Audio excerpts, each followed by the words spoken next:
मीठा पानी ये बोले, पेड़ों की डाली पर लहराए झूले, खेतों में गेहूं की फसलों का खिलना, बुजुर्गों की गाँव की चौपाल में मिलना, वो सुबह का मौसम, चिड़ियों की चहचहाहट, एक छोटे से बच्चे की खिलखिलाहट, वो गोरी का पल्लू रचा है बसा है, तू है जहाँ मेरा जीवन वहाँ है, माँ जैसा है आंचल दामन मिट्टी का,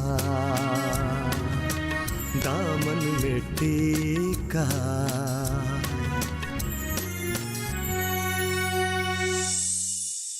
क्या हुआ बेटा? आंखें फाड़ फाड़ कर देखते हैं, ऐसे लगता है कि लड़की सामने खड़ी होगी तो उसे आंखों से ही खा जाएंगे। बहुत अच्छा बोलते हो, सुनने वाले को लगता है कि जो कुछ भी बोल रहे हो उस पर यकीन करें। मैंने तुम्हारे लिए एक लड़का देखा है। लेकिन मैं पहले कुछ बनना चाहती हूँ, कुछ करना चाहती हूँ। तुम नहीं तैयार हो तो मैं अभी जाकर उन्हें मना कर देता हूँ। पापा, हाँ। इतनी जल्दी क्या है, पहले खाना खा लीजिए। और जब से तुम वैज्ञानिक बने हो ना, तब से हमारी इज्जत बढ़ गई है। फिर से तुम दोनों गांव के बारे में सोचने लग गए? मेरे बारे में कब सोचोगे? क्यों, क्या हुआ तुम्हें माँ? क्यों? मुझे कुछ हो जाएगा फिर सोचोगे तुम दोनों? अरे माँ, तुम ऐसा क्यों बोल रही हो? तुम्हें कुछ नहीं होगा, पर बात क्या है ये तो बताओ। आप है ना, इसकी शादी जल्दी से करवा दीजिए, कम से कम वक्त पे तो आएगा खाना खाने। अच्छा, ये कोई बात हुई? बाबूजी, आप गांव का काम छोड़ के कितनी बार घर खाना खाने आए? मैं समझ रहा हूँ बेटा, सब समझ रहा हूँ। गांव और समाज का काम इतनी मेहनत और निष्ठा से होता है, और वैसे भी ये नौकरी नहीं है, सेवा है। लेकिन तुम्हारी माँ भी गलत नहीं कह रही है। तुम्हारी शादी की उम्र हो चुकी है।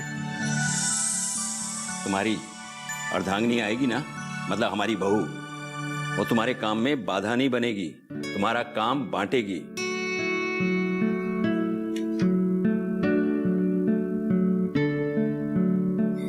माँ, जब मैं खाना खाने नहीं आ रहा था तो 4 बार फोन कर दिया तुमने कि बेटा भूख लगी होगी, घर आके खाना खा ले।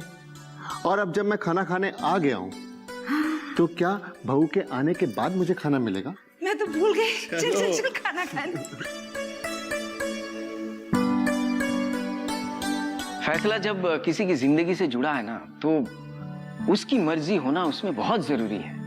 हमें नहीं लगता कि हमारी बच्चे ये टालेंगे, और फिर उनकी मर्जी जानना भी तो हमारा फर्ज बनता है ना भाई।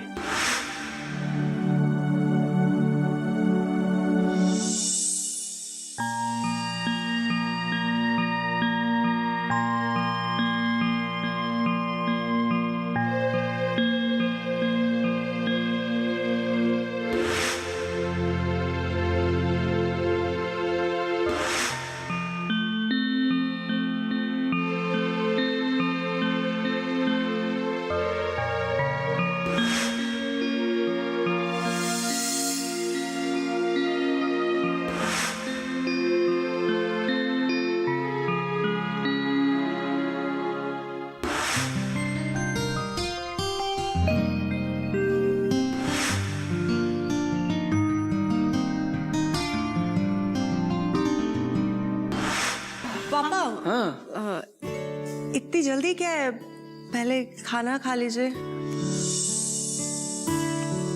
भगवान तुम्हें हमेशा खुश रखे बेटा।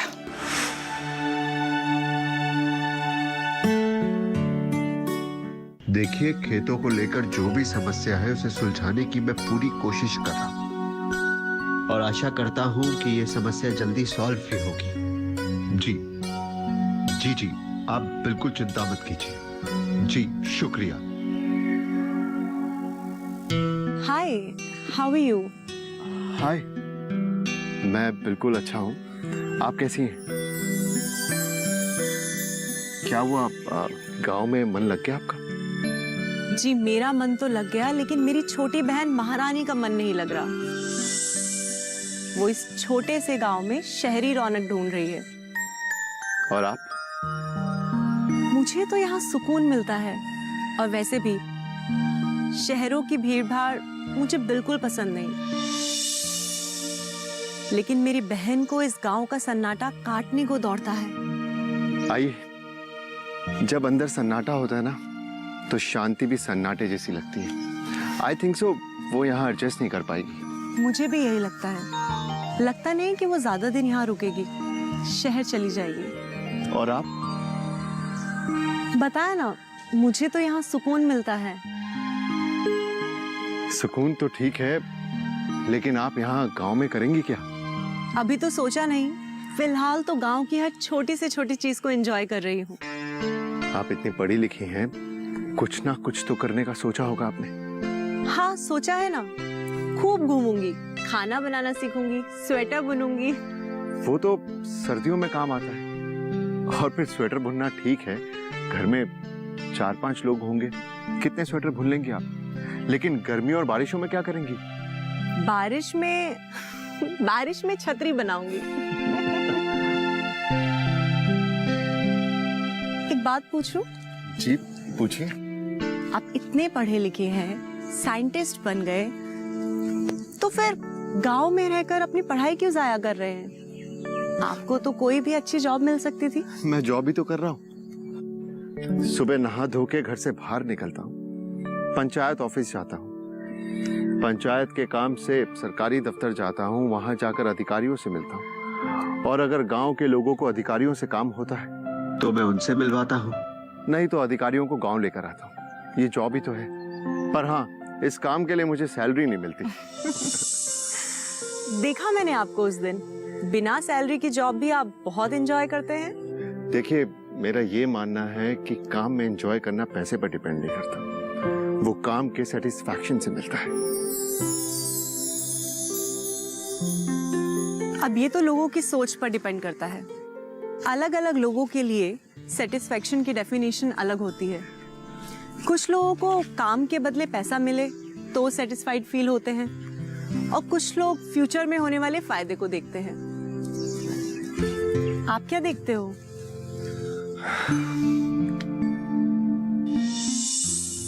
दरअसल मैं मेरे अपनों की खुशी से सेटिस्फाई होता हूँ।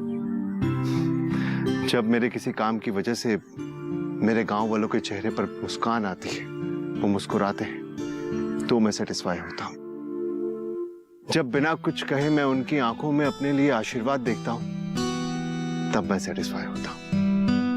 और मुझे लगता है कि लाखों हजारों रुपए की नौकरी भी मुझे सेटिस्फैक्शन नहीं दिला सकती। अच्छा कल्याणी, एक बात बताइए, आप भी बहुत पढ़ी लिखी हैं। जब हम बचपन में पढ़ाई कर रहे थे तो हम सबका कुछ ना कुछ लक्ष्य था, हम सब कुछ ना कुछ बनना चाहते थे, लेकिन कितने लोग बन पाते? बस हम यही गलती कर बैठते हैं। और कुछ हमारे घर वालों की महत्वाकांक्षा हमें ये करने में मजबूर कर देती। हम सब चाहते हैं कि जो हमने महंगी शिक्षा प्राप्त की है उससे कितने पैसे बटोर सके। बस इसी हिसाब में पूरी जिंदगी निकल जाती है।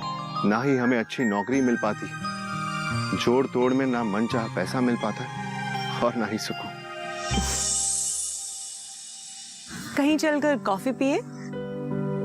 ये गांव है, यहाँ पे कोई भी रेस्टोरेंट और कॉफी शॉप नहीं है। हाँ, हाईवे पे ढाबे जरूर हैं, लेकिन वहां पे खाने के समय चाय और कॉफी नहीं मिलती। गांव के लोग हैं, सही समय पे सही काम करते हैं। आइए।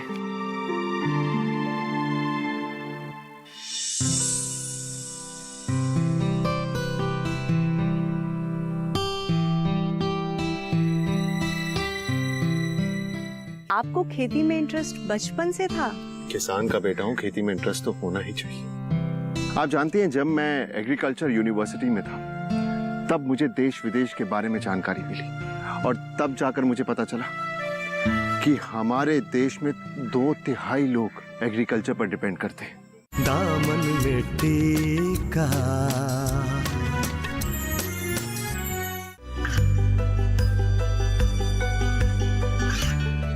गांवों और पिछड़े क्षेत्रों में सरकारी योजनाओं की जानकारी पहुंचा। देश में कौशल और क्षमता विकास कर ग्रामीणों को सामाजिक बदलाव और विकास से जोड़ने की दूरदर्शन किसान की पहल चौपाल चर्चा देखें सोमवार से शुक्रवार सुबह 9 बजे। दामन में टीका।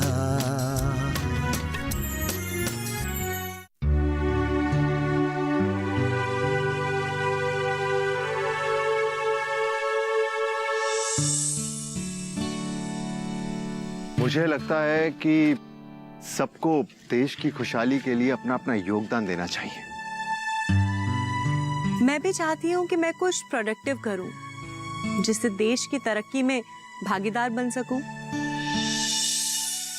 लेकिन कहां से और कैसे शुरुआत करूं समझ ही नहीं आता। अरे ये तो बहुत अच्छी बात है। और फिर इसमें करना ही क्या है? पहले सिर्फ सोचना है और फिर उस सोच पर मजबूती के साथ टिके रहना है, बस। आपने जो किया वो तो बहुत बड़ा काम है। इतने मजबूत इरादे हमारे कहाँ। ऐसा तो है नहीं कि मैं इस इतिहास का पहला इंसान हूं जिसने काम किया। और फिर जो देश खूबसूरत है उन्हें भगवान ने स्वर्ग से खूबसूरत बनाकर तो नीचे उतारा नहीं, वहां के लोगों ने इसे खूबसूरत बनाया है। आपको खेती में इंटरेस्ट बचपन से था? किसान का बेटा हूं, खेती में इंटरेस्ट तो होना ही चाहिए। आप जानती हैं, जब मैं एग्रीकल्चर यूनिवर्सिटी में था तब मुझे देश विदेश के बारे में जानकारी मिली और तब जाकर मुझे पता चला कि हमारे देश में 2/3 लोग एग्रीकल्चर पर डिपेंड करते हैं, लेकिन उसे सिद्ध करने के लिए कुछ खास कर नहीं रहे। और जब मैं कृषि वैज्ञानिक बना तब मैंने सोचा कि मैं अपने गांव में आके अपने लोगों को इसकी जानकारी दूंगा, उन्हें जागरूक करूंगा। और फिर मुझे लगता है कि हमें अपने देश को खूबसूरत बनाने के लिए अपना अपना योगदान देना ही चाहिए।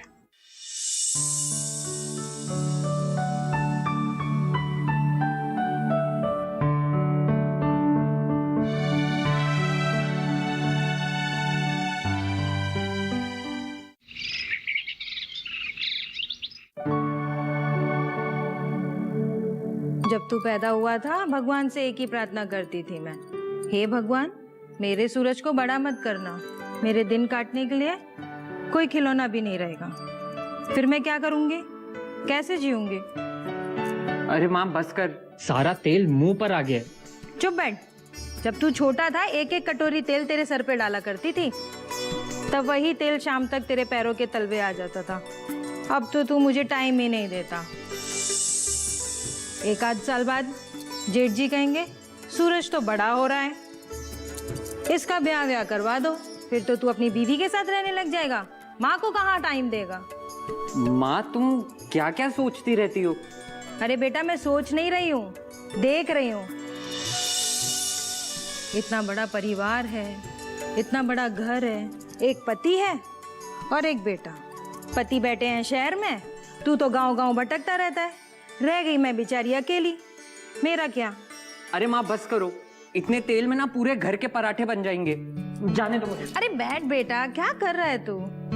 मैं तुझे कोई तेल लगाने के लिए अपने पास नहीं बिठा रही हूँ। अपनी माँ का दिल का दर्द तो सुन ले बेटा। बेटा है तू मेरा, मेरे दिल का दर्द नहीं सुनेगा। तेरा बाप तो रोज मुझे फोन पर बस अभी आ रहा हूँ, अभी आ रहा हूँ, यही झूठे वादे देता रहता है। माँ तुम ना दादी के जैसे बात करने लगी हो। बेटा दादी के तो 2 बेटे हैं, एक शहर में है, एक घर में है। मेरा तो तू ही एक लाल है ना, वो भी गांव में भटकता रहता है। घर में रहता ही कहाँ है तू? तुझे माँ की क्या फिक्र?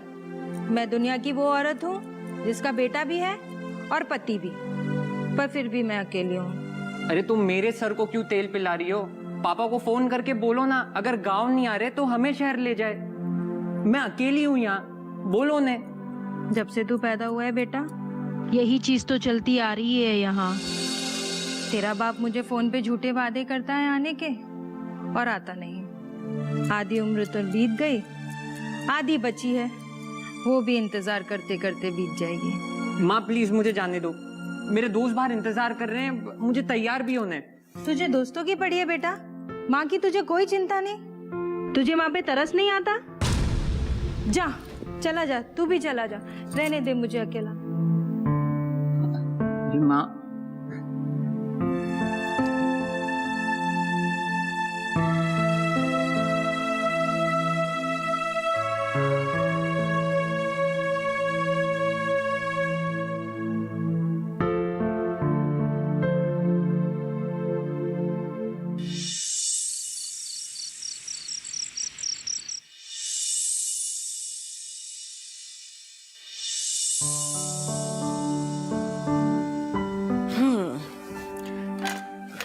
आज खाना मैं बनाऊंगी। अरे वाह, ये तो अच्छी बात है। लेकिन एक बात है, अपनी माँ पर तरस आ रही है या कहीं और से काम करने की प्रेरणा मिली है? मेरी प्रेरणा तो आप है माँ। जिस तरह से आप पूरे घर को संभालती हैं, पापा की हर बात को खुशी खुशी आंख मूंद कर मान लेती हैं, मुझे बहुत अच्छा लगता है माँ। बेटा, हर माँ बाप यही चाहते हैं कि उनकी औलाद उनके हर फैसले को सही माने। और मुझे इस बात से बेहद खुशी है बेटा कि तुमने हम लोग के गांव आने के फैसले को राजी होकर मान लिया। लेकिन एक बात का बहुत अपराध सा लगता है बेटा कि महारानी इस गांव में आके बहुत परेशान रहती है। वो समझ जाएगी माँ।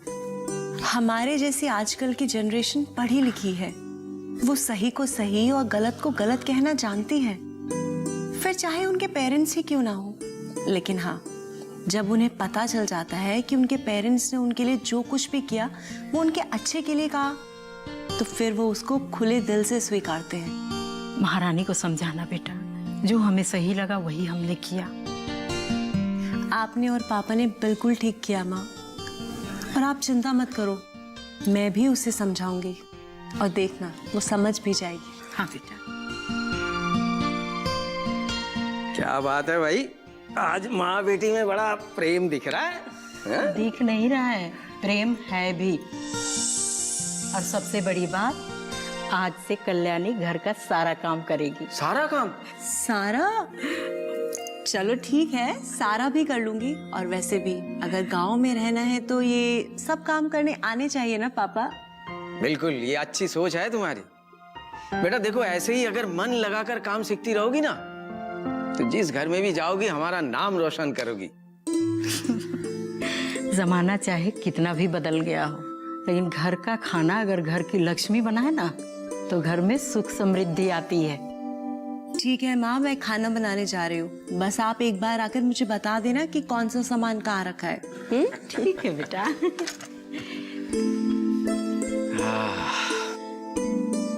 पता है आपको, हाँ। जब से आपने देवेश से रिश्ते की बात की है ना, तब से तो इसके पांव जमीन पर ही नहीं रह रहे। कुछ बदली बदली सी लग रही है। अरे वो रामू भैया, वो कल्याणी। हाँ हाँ, कल्याणी। अरे उनका तो ब्याह बचपन में ही तय हो गया था। अच्छा, तो अब फेरे हो रहे हैं। आराध्या, ये तो तुमने बहुत ही मीठी खबर सुनाई। यही खुशखबरी देने के लिए तो जेठ जी ने आपको दोपहर में फोन किया था, मगर आप शायद काम में बिजी होंगे, फोन लगा नहीं। दामन में टीका,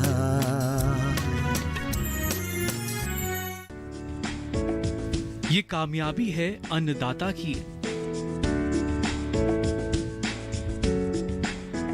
ये कहानी है खेत और खलिहानों की। कैसे करें अपने पशुओं की देखभाल, जानिए गांव-गांव के किसानों का हाल। देखिए गांव किसान, सोमवार से शुक्रवार दोपहर 12 बजे, सिर्फ डीडी किसान पर। दामन में टीका।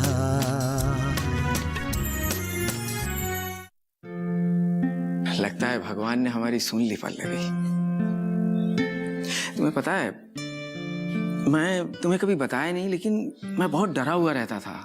हमारे बच्चे बड़े होके किस ख्यालात के होंगे, उनकी जिंदगी किस तरह आगे बढ़ेगी, उनके जो जीवन साथी है वो कैसे होंगे, ये सब सोचकर ना मुझे रात को नींद नहीं आती थी कभी कभी। लेकिन जैसा आज्ञाकारी दामू का देवेश्वर है, वैसा ही संस्कारी हमारी कल्याणी भी है। हमारी दोस्ती के रिश्ते की लाज रह गई। भगवान लाख लाख धन्यवाद है आपका।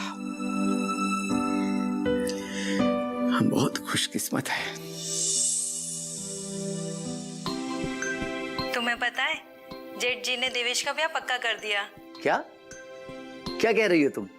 देवेश का ब्याह पक्का हो गया? हाँ। कहाँ? किसकी बेटी है?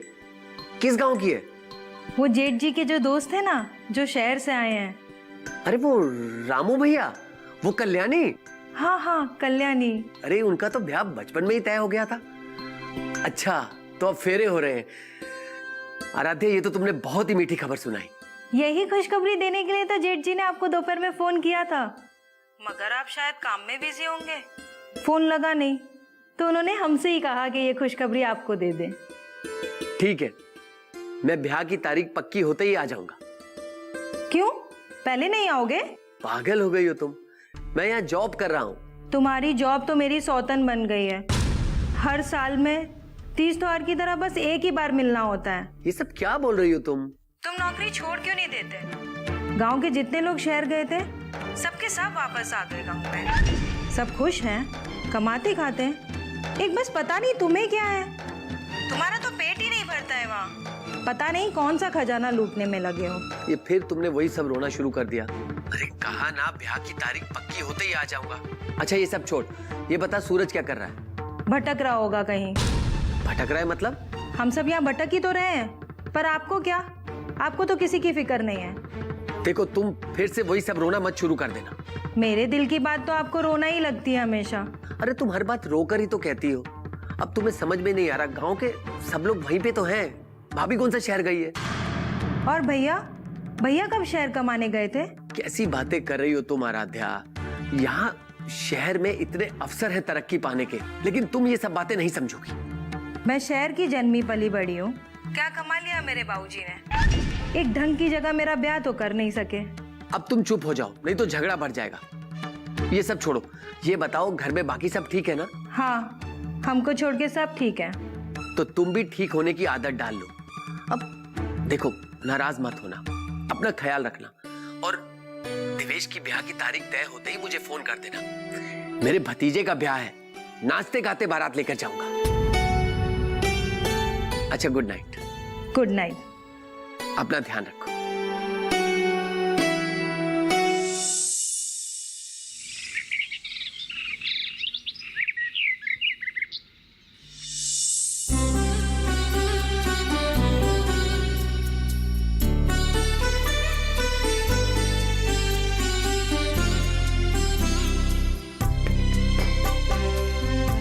देवेश, मैं भी इस गांव के लिए कुछ करना चाहती हूँ। ये तो बहुत अच्छी बात है कल्याणी। शहर से आके गांव के लिए कुछ करने के लिए तुम्हारे मन में इच्छा जागी। सचमुच इस वक्त गांव को सपोर्ट और मार्गदर्शन की जरूरत है। एक बात बताओ, गांव में सब कुछ है, अगर जरूरत है तो दिशा की। और जिस दिन इन्हें दिशा मिल गई, उस दिन ये जमीन का सीना चीर अपनी मेहनत से अन्न के दाने पैदा करेंगे और पूरे देश को खुशहाल कर देंगे। कल्याणी, एक बात जानती हो, हमारा देश कृषि प्रधान देश है, पर वर्षों से हमारा किसान उपेक्षित रहा, किनारे पर रहा। दुनिया के किसान दुनिया को पालने लगे, लेकिन हमारा किसान खुद को पालने के संघर्ष में जीता रहा। मुझे देखकर बड़े प्यार से बालों में उंगलियां फेर रहे हो। यूं बालों में उंगलियां फेरने को बाल संवारना नहीं बोलते, इसे इम्प्रेशन डालना बोलते हैं। मुझे गांव और गवार दोनों पसंद नहीं है। कल्याणी चल, हम ना प्रधान के घर जाएंगे। क्या हुआ? मुझे कंप्लेंट करनी है। किसकी? तू चल रही है या नहीं? लेकिन इस तरह? मैं शिकायत करने आई हूँ। किसकी शिकायत? सूरज ने मुझे देखा और देखकर होने वाली साली कह के छेड़ा।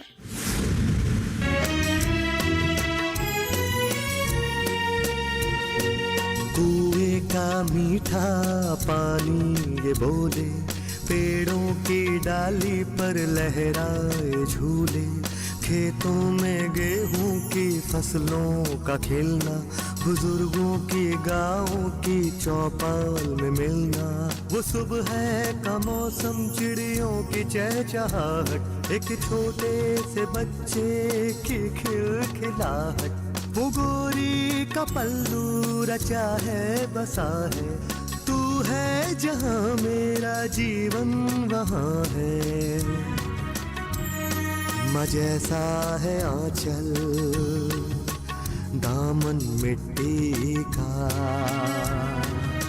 दामन मिट्टी का